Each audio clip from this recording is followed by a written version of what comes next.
Greetings, beloved Princeton United Methodist Church community. I'm Pastor Jenny, and I'm here with another update, and I want to start with scripture.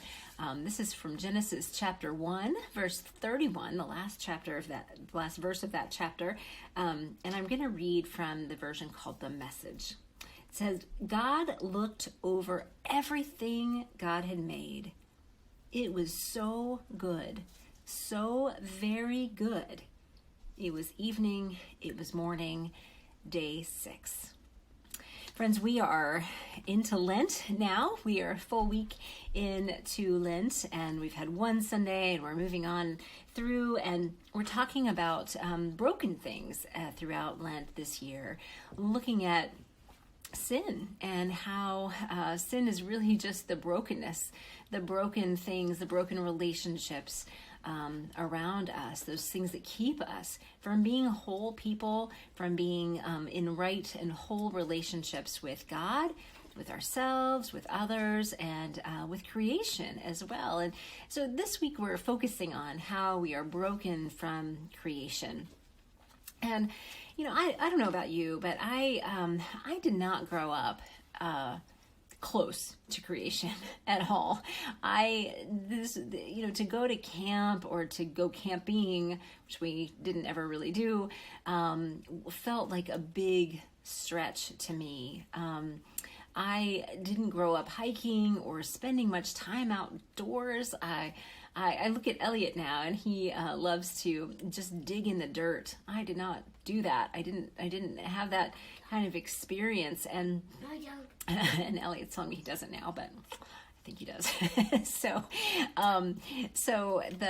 there's this way that I just felt pretty disconnected. As an adult, I have begun to reconnect with creation. But even as I love to be outdoors now, as I have loved to go on hikes, especially, that's the particular thing that I love to do outside. As I love to take photographs of nature. That's another thing that I really, truly love to do.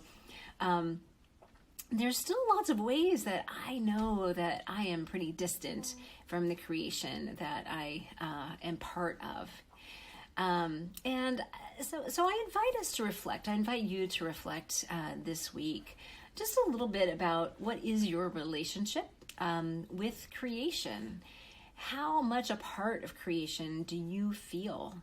How aware are you of the ways that we are in a symbiotic relationship with creation? And that's probably not even a great way to say it, because we are really part of creation, though we humans don't always like to think about it that particular way. I was reading a book last week, Where the Crawdads Sing, and some of you have probably read it too.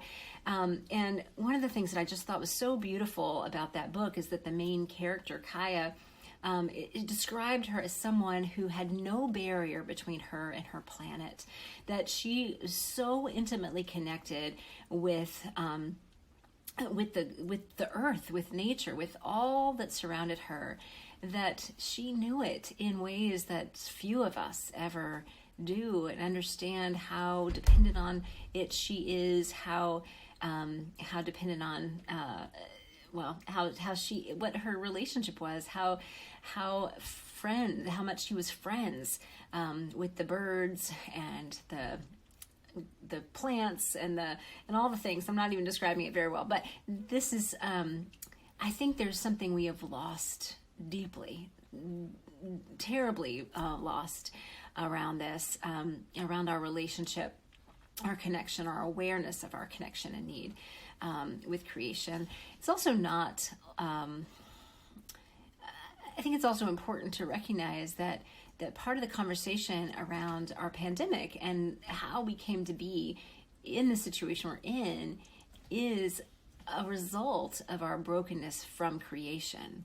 That this is not something that's happened completely apart from our own failures when it's come to creation, the way that we have broken our relationship with creation too. So I just invite some reflection. As always, non-judgmental, just trying to become more aware, trying to let these things become more conscious, and to be able to see the broken pieces, the broken things that are before us. Maybe you want to think about how you long to be closer to nature, or what in nature creation really helps you see God more clearly, or helps you grow and draw more closely to God or to others. How creation is a way that God speaks to you and heals you.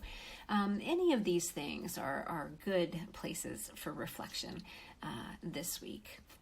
So, again, I want to invite you further into our practices of Lent this year.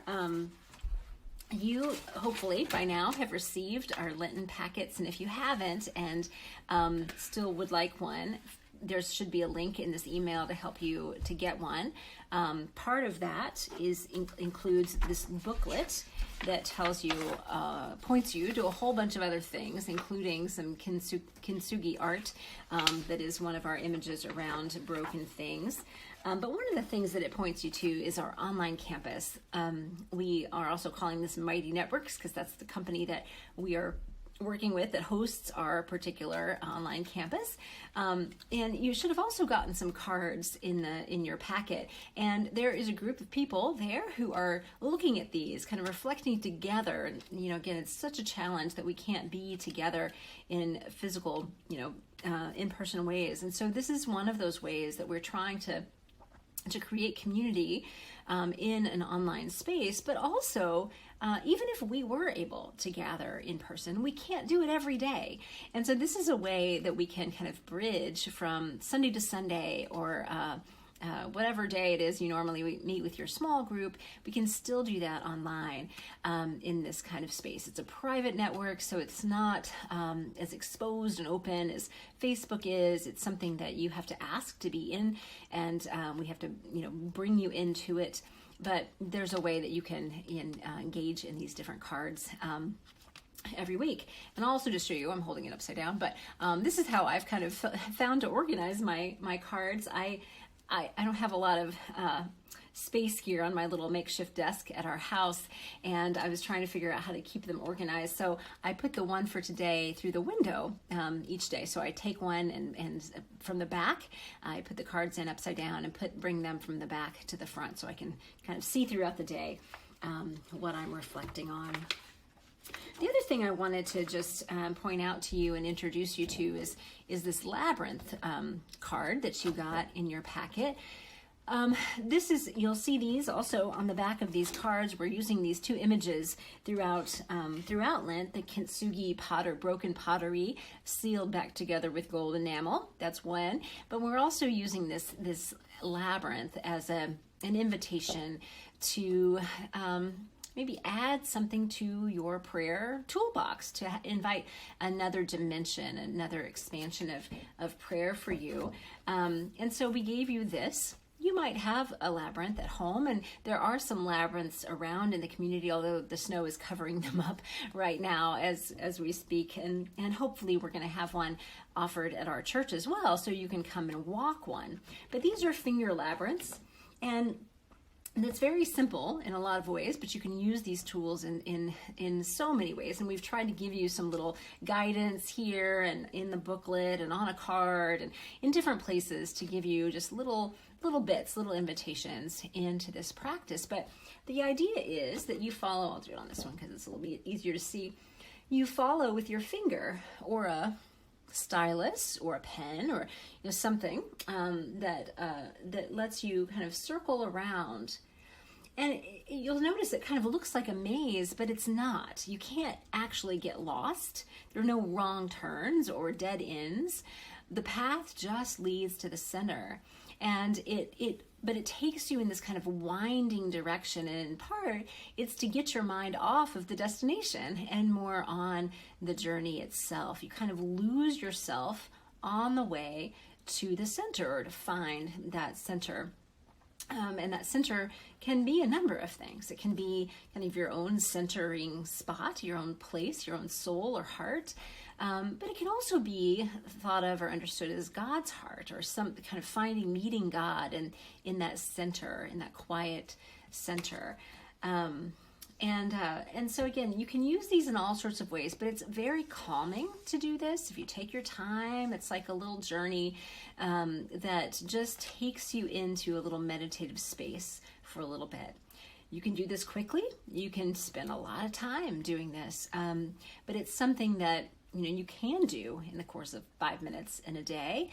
So we just wanted to give you this tool. We would love to hear how what this experience is like for you as you go through it. Again, there's no right way or wrong way to do it. It's just an invitation to kind of play and explore and discover something new in your prayer lives. But it's a more meditative experience. It's a place where you can kind of go and have a little mini retreat for a few minutes throughout the course of your busy day.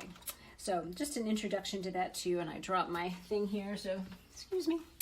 What else do I want to tell you? I also want to share with you some, just a reminder again that this is February's Black History Month, and one of the ways that we are kind of inviting you into that celebration is through the anti-racist devotionals that we are putting out, and some district clergy that I'm a part of are doing that. You're still welcome to receive those. Some of those I know are ending up on our blog, on our church website, and on our Facebook page. We're archiving them as PDFs if you ever want to go back and see them in that way. I can get those for you. But there are also other resources that we are inviting you to do this kind of ongoing anti-racist work. It is hard. It's also daily kind of work. It's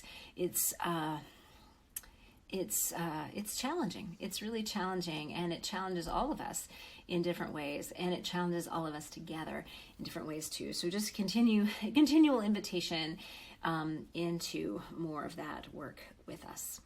The last thing that I wanted to say is just a celebration of especially of a few people who have done the hard work to get us to this. So we have received another PPP loan/grant. We hope it will become a grant. So in 2020, we applied for the U.S. CARES Act, the Payroll Protection Program, and we received about $60,000, a little more, $60,800 something dollars, and that was a huge help to us for our 2020 fiscal year.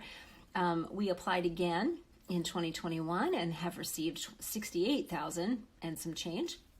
And we're so grateful for that, and especially grateful for Ed Sproles, our treasurer, and all the work that he does, along with Chip Carstensen and Lori Pantaleo and Ida Cahill, all helped with that too. And know that this is a lot of work to apply for these loans/grants, and when it's time to ask for forgiveness of these, it's also a lot of work.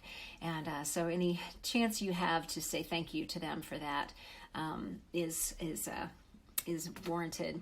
We will also be having on March 1st, Monday, March 1st at 7 o'clock, a special charge conference to receive these funds. We've already received them, but we have to take this action to officially do that, to make that process all complete.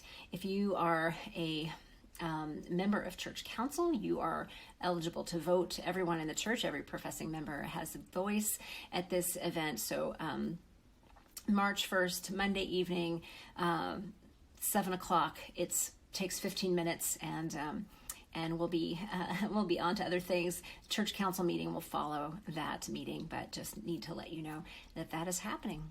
So that's what I have for today and this week. Blessings to you all as you continue to reflect on broken things, and allowing this to be a holy Lent for us as we look, as we sit with, as we examine the brokenness that is all around us, and the ways that God is continually putting these broken things back together, creating a new creation out of all of us with our help and with our partnership by God's grace. That is always what's happening, even as we are so aware of the brokenness. Blessings to you all, and we'll see you soon.